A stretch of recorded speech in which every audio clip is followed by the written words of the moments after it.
निवडणूक रोखे आतापर्यंतचा सगळ्यात मोठा स्कॅम आहे। आमदार जितेंद्र आव्हाड यांनी अशा आशयाची टीका भाजपवर केली आहे। भाजपच्या जनतेच्या मनात राग आहे आणि तो राग मतदानातून दिसेल असं सुद्धा वक्तव्य आव्हाड यांनी केलंय। अग्निवीर योजना ही सरकारची फ्लॉप योजना आहे असा निशाणा सुद्धा जितेंद्र आव्हाड यांनी भाजपवर साधलेला आहे।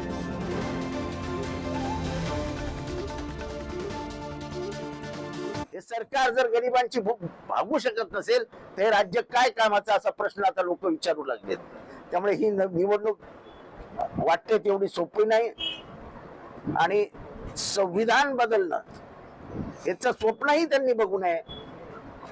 रक्ताचे पाठ वाहतील पण लोक संविधान बदलू देणार नाही।